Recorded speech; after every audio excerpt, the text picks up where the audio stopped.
Alors maintenant, on va passer à certaines propriétés des sommes. Alors la première, c'est celle-ci. Vous prenez un i quelconque dans n, donc c'est vrai pour tout i. Vous avez la somme donc des xk pour k allant de i à i qui est égale à xi. Alors ça semble tout à fait évident. C'est-à-dire qu'en fait vous avez un seul terme puisque le compteur commence à i et finit à i, donc effectivement vous avez qu'un seul terme. Ça paraît trivial dit comme ça et écrit comme ça, mais en réalité ça vous allez parfois l'avoir à la fin d'un exercice. C'est-à-dire que pendant tout le début de votre exercice et jusqu'à l'avant-dernière ligne, vous avez une somme absolument monstrueuse, et tout d'un coup vous avez une simplification de malade, et vous arrivez à cette somme-là, et bien ça c'est ce terme-là. Donc ça, il faut bien l'avoir en tête. Ensuite, donc ça c'est une première propriété. On va en voir une deuxième. Alors pour tout m qui appartient à... Alors attention m, hein, je ne parle pas de n.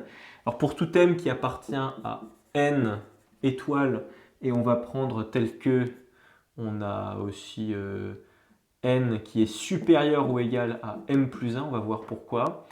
Alors le n, bien sûr, il appartient aussi à grand N étoiles. Bon, bref, peu importe. On va faire la somme des xk pour k qui va de 1 jusqu'à n. Et ça, on dit que c'est égal à la somme des xk pour k allant de 1 jusqu'à m plus la somme des xk pour k allant de 1 pour k allant de m plus 1, excusez-moi, jusqu'à n. Alors, ça c'est assez logique entre guillemets quand on y pense. En fait, c'est simplement qu'on divise la somme en deux, on scinde la somme en deux. Ça, si on l'écrit en allongé, enfin sur toute une ligne, toute cette somme-là, en fait c'est x1 plus x2 plus x3 plus patati patata. Je vais mettre plein de pointillés pour faire apparaître ce que je veux, plus xn-1 plus xn. Voilà, ça c'est l'avant-dernier terme, ça c'est le dernier terme. Et il se trouve que parmi ces petits pointillés, il y a entre autres plus x m-1 plus xm plus xm plus 1 plus 3 petits points, 3 petits points, 3 petits points. Voilà. Donc là, en fait, cette égalité, qu'est-ce que ça nous dit? Ça nous dit que toute cette somme-là, donc qui est ici, c'est égal à tout ce paquet-là, qu'on retrouve là, plus tout ce paquet-là. Vous voyez, x1, là, je fais la somme des xk pour k allant de 1 jusqu'à m.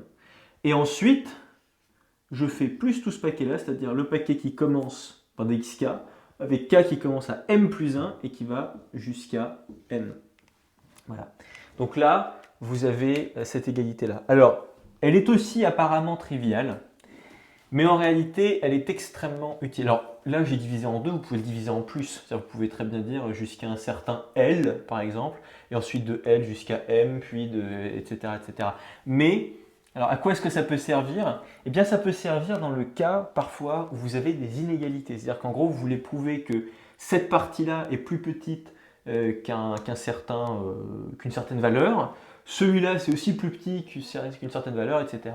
Et vous en arrivez à la conclusion que ça, c'est plus petit que la somme des deux autres valeurs. Voilà. Ça peut vous servir dans ces cas-là. Donc ça, c'est l'une des propriétés. Et alors maintenant, on va voir une autre propriété qu'on avait utilisée tout à l'heure de façon un peu rapide. C'était quand, vous savez, on avait dit, ouais, bah, on fait avec A, vous vous souvenez, on avait pris A qui était un complexe, et on avait fait la somme pour k allant de p à n des a. Et ça, on avait dit, ouais, bah, on sort tout simplement le a ici, et on a la somme de ça, voilà, c'est-à-dire la somme des 1 pour k allant de p à n. Et on avait dit, ouais, bon, bah, ça, c'est égal à a fois le nombre de termes, qui est égal, rappelons-le, à n moins p plus 1. Voilà, à n moins p plus 1. Bon, ça, c'est vrai, entre guillemets, mais, alors déjà, il y a une formule beaucoup plus générale à ça, et surtout, il faut expliquer pourquoi est-ce qu'on a ça. Parce que vous allez voir, quand on va passer au produit juste après, au chapitre juste après, il y a certains étudiants qui font une petite erreur, mais qui n'est pas... Alors, on va la corriger. Vous prenez A, qui est un complexe. Et on va faire la somme des a fois xk pour k allant de 1 jusqu'à n. Voilà. Bon. Alors là, j'allais dire évidemment, vous vous en doutez, et sans doute vous l'avez déjà fait dans plusieurs exercices. A, c'est une constante, hop là, je la sors. Et donc je dis que c'est égal à a fois la somme des k allant de 1 jusqu'à n des xk. Oui, bon, ça c'est vrai. Mais pourquoi est-ce que c'est vrai? Ah, alors, bien sûr, tout le monde dit oui, bon, on factorise. Oui, mais il faut quand même l'écrire, ça. Regardez. Ça, en fait, si j'allonge un petit peu l'écriture, c'est égal à premier terme, ax1, plus le deuxième terme, ax2, plus le troisième terme, ax3, plus etc., etc., etc., plus le dernier terme, c'est-à-dire axn. Et là, seulement maintenant, je peux factoriser par a. Donc ça, c'est égal à a fois x1 plus x2 plus tac tac tac tac plus xn. Ce qui est effectivement égal à a fois la somme des xk pour k allant de 1 jusqu'à n. Donc ça, il n'y a pas de problème là-dessus.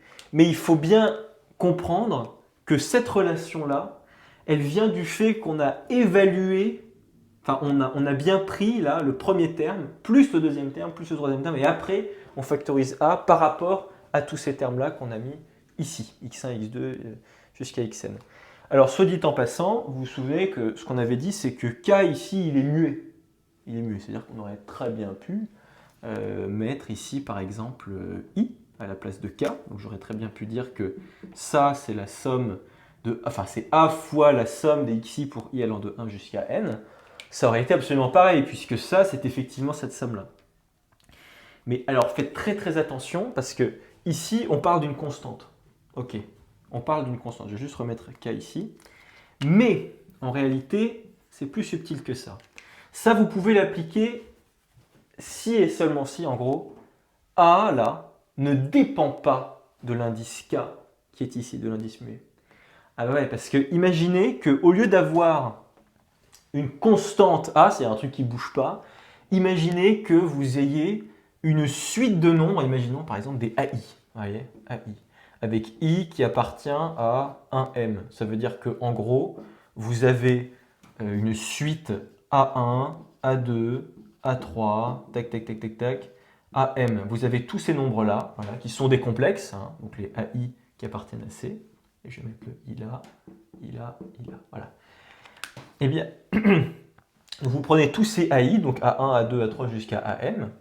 Si vous êtes face à cette somme-là, vous pouvez, alors attention, je vais aussi mettre les I ici, tac, tac, tac, tac, voilà.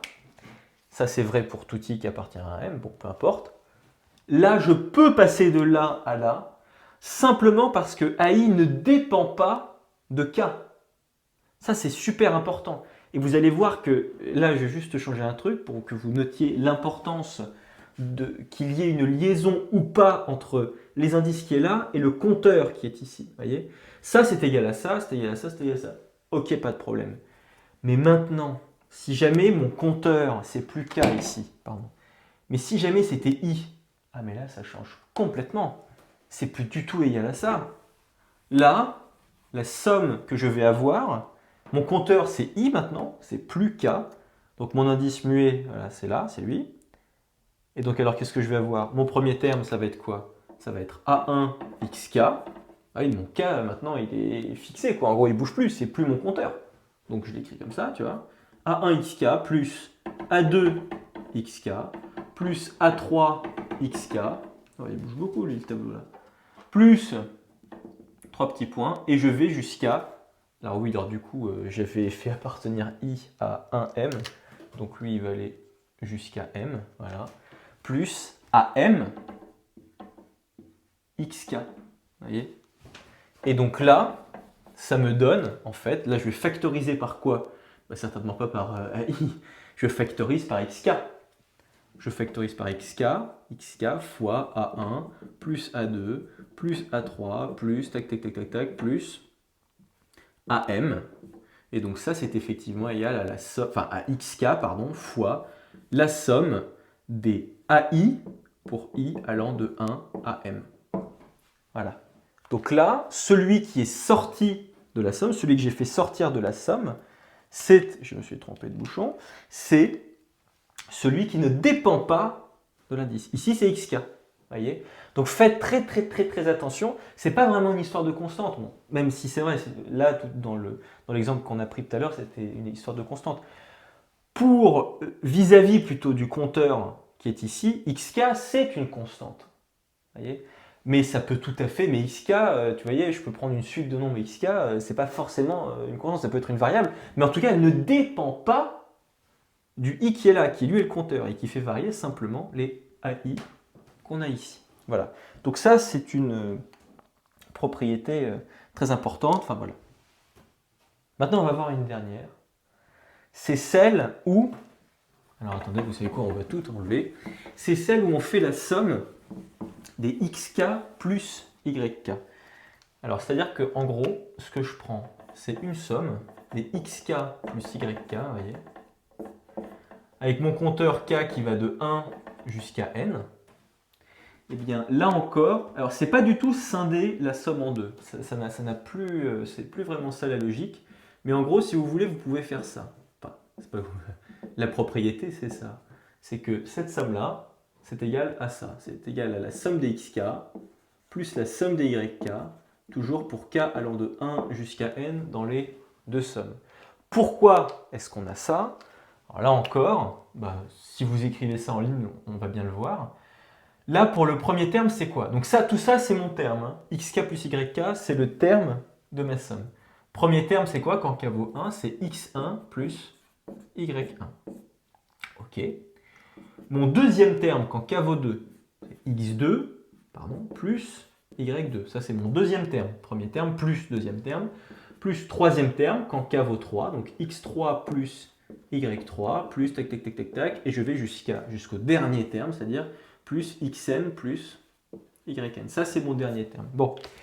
Et bien là, ce qu'on va faire, c'est que vous voyez que on peut regrouper les x entre eux d'un côté dans une somme et regrouper les y dans une autre somme, dans une deuxième somme. Vous voyez, là, j'ai mes x1, mon x2, je peux le rapprocher du x1, etc. Donc en fait, tout ça, c'est égal à x1 plus x2 plus x3 plus 3 petits points, plus xn, voyez, plus, en somme, et là je regroupe les y entre eux, donc y1 plus y2, je pense que vous avez compris, plus 3 petits points, plus yn. Donc effectivement, là j'ai ma première somme qui est ici, voilà, là j'ai ma première somme, et là j'ai ma deuxième somme qui est ici. Donc là, oui, on a scindé, si vous voulez, la somme en deux, mais on a réparti les termes généraux de cette façon-là. Voilà. Donc ça, ça peut aussi servir dans pas mal d'exos aussi, cette propriété.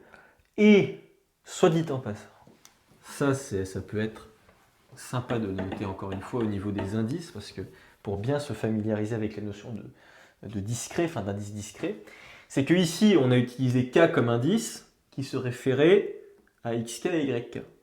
Ici, ils avaient le même indice. C'était logique puisque ça, tout ça, c'est mon terme. Ils dépendent tous de k. Et c'est génial. Bon. Là, étant donné que j'ai scindé ma somme en deux sommes différentes, je peux tout à fait changer mes indices. C'est-à-dire que là, je peux tout à fait prendre la somme des xi pour i allant de 1 jusqu'à n, plus la somme, là je pourrais mettre un m, on s'en fiche. On peut tout à fait ici maintenant prendre des indices différents. Ça c'est juste pour se familiariser avec la notion de discret au niveau des indices qui sont ici. Parce que ça, ce sont juste des compteurs. Ce sont juste des compteurs, ce n'est pas des nombres. Vous voyez ce que je veux dire? Ce n'est pas des entiers, c'est des indices discrets. Parce que ça, si vous l'écrivez, c'est égal à quoi? C'est x1 plus x2 plus x3 jusqu'à plus xn. C'est bon. Et ça, c'est quoi? C'est y1 plus y2 plus 1 plus jusqu'à yn. Ça, il faut bien comprendre que ce sont des compteurs. Ce sont des compteurs. Attention, cependant, ces compteurs-là, ils doivent être reliés, ils doivent être bien reliés avec les termes que vous sommez. C'est-à-dire que là, vous avez xi, enfin là, vous avez votre compteur i, eh bien, il faut qu'il soit bien lié avec le i de la somme, de l'indice ici de xi. C'est-à-dire qu'en gros, vous ne pouvez pas mettre ça n'aurait juste pas de sens. Enfin, c'est juste que ça n'est pas du tout égal. Enfin, là, l'égalité n'est pas vérifiée, quoi. Genre, ce qu'il faut, c'est qu'il y ait une liaison. Une liaison, c'est ça la chose la plus importante. C'est que c'est que là, les xi, l'indice i, là, il est bien relié à ce compteur, à cet indice discret qui est i. Et qui commence à 1 a fortiori. Voilà. Donc voilà, bah maintenant on va passer ensuite au changement d'indice. Ça va être sympa ça.